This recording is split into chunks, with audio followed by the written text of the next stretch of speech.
Bonjour madame. Bonjour. Merci d'être avec nous. Une réaction tout d'abord à l'info de cette matinée. Emmanuel Macron qui, dans une lettre à un syndicat de police, annonce qu'il va tenir un Beauvau de la sécurité au mois de janvier.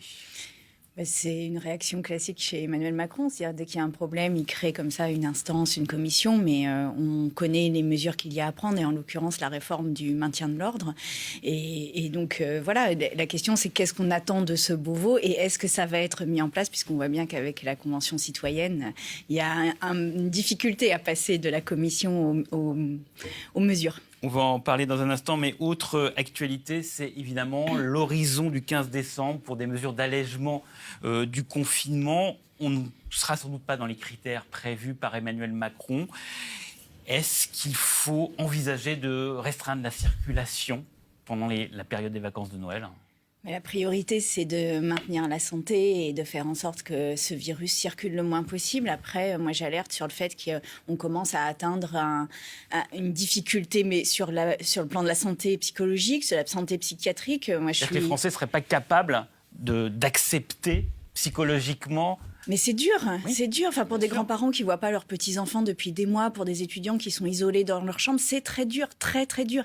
Et donc, ça n'est pas juste une question de confinement, pas confinement, c'est aussi comment on fait en sorte qu'on ne meure pas d'autres choses, et notamment de suicide ou de dépression de cette crise-là. Moi, les étudiants... d'une université. Oui, et c'est la première fois, je suis vice-présidente de l'université de Lille, il y a 80 000 étudiants, j'y suis depuis 2005, donc ça fait un moment maintenant, et c'est la première fois que je reçois des messages d'étudiants me disant mais là je ne pense qu'à une chose, c'est me suicider. Donc on est dans une situation extrêmement grave sur le plan de la santé mentale, et toute mesure de confinement supplémentaire devra être accompagnée d'un grand plan de santé mentale, parce que là les Français et les Françaises souffrent énormément. On va passer à la journée mondiale du climat. D'ailleurs, pour l'épidémie, les spécialistes disent qu'il ne faut pas se fixer sur un chiffre précis, mais sur une tendance. Est-ce que ce n'est pas la même chose pour la Convention citoyenne sur le climat ?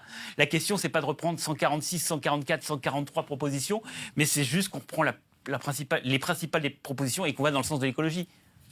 La Convention sur le climat, c'était une convention citoyenne, donc c'était des citoyens qui étaient garants de l'intérêt général.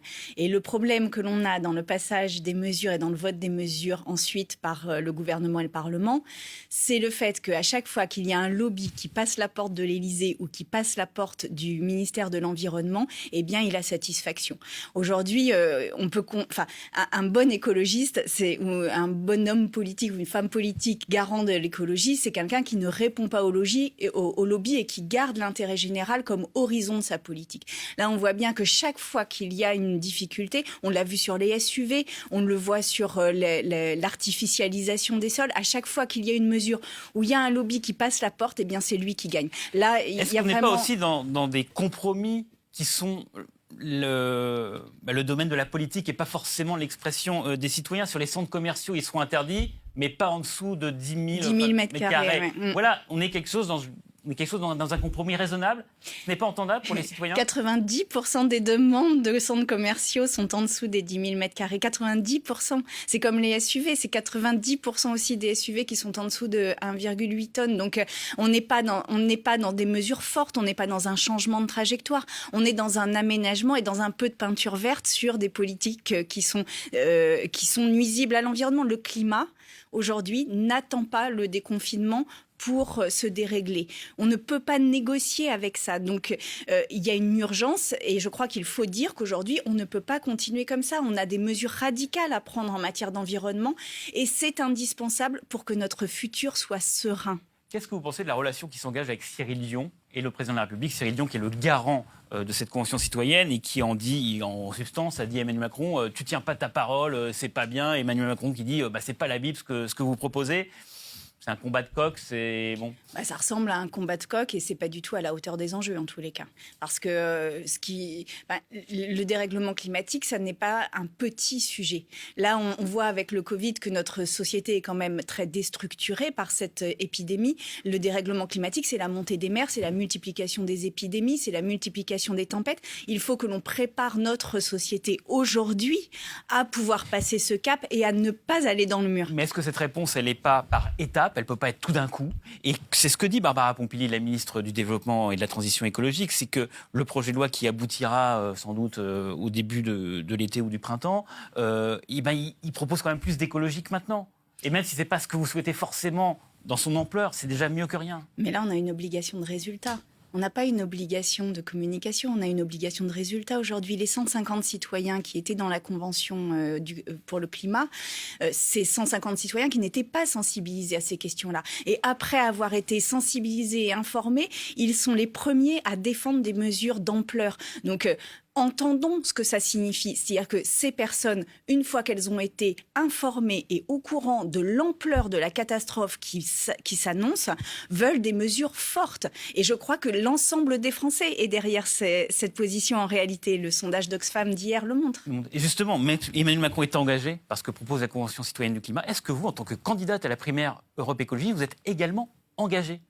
Mais bien sûr que je suis engagée. Vous ne pouvez pas proposer d'autre chose que ce qui est déjà dans cette Convention citoyenne. Vous voyez ce que je veux dire ? Mais la Convention citoyenne, déjà, prenons les mesures qu'elle propose, mais je vais vous dire, ça n'est qu'une étape, ces mesures. Ça n'est qu'une étape. C'est-à-dire que quand elle propose, par exemple, d'afficher le montant du CO2 émis par chaque produit que l'on consomme, moi, je souhaiterais que ce montant-là soit non seulement obligatoire, mais que cela devienne un quota que l'on utilise chaque année et qu'on ait chacun et un revenu financier et un revenu carbone que l'on ait à dépenser sur l'année et que l'on puisse se restreindre de cette manière-là. Donc, la Convention citoyenne ne va pas au bout encore des mesures. Ça n'est qu'une première étape. Et donc, il y a besoin d'avoir un candidat écologiste à la présidentielle pour conduire ces nouvelles étapes. Mais bien sûr. Vous êtes face à Yannick Jadot, on va dire, qui est plutôt vers le centriste, Éric Piolle, qui est plutôt à gauche. Quelle est votre différence par rapport à ces deux candidats ? Est-ce que c'est aussi dans le positionnement politique ? Mais bien sûr que c'est dans le positionnement politique, c'est à la fois porter une radicalité environnementale et l'adosser à un contrat social rénové de sorte qu'il y ait par exemple un revenu minimum garanti pour tout le monde et que toutes les mesures que l'on doit prendre soient acceptées par les personnes. La traduction politique de ça, c'est que vous êtes à gauche comme Piolle ou un peu plus centriste comme Yannick Jadot ? Je porte les valeurs de gauche, mais je porte aussi une radicalité environnementale. Et je pense qu'il faut la vérité aux Français, il faut que l'on soit sincère avec les mesures que l'on a à prendre. Et par ailleurs, je suis une femme politique qui a anticipé nombre de combats politiques de ces 10 dernières années et de ces 20 dernières années. J'ai été sur la précarité étudiante à l'initiative d'une mobilisation qui a généré le 10e mois de bourse. J'ai été à l'initiative d'une loi de réforme de la fin de vie suite à des conditions de décès de ma propre mère. Et j'ai été à l'avant-garde du mouvement MeToo. Donc, en tant que femme politique, je vous dis, aujourd'hui, il faut des mesures fortes.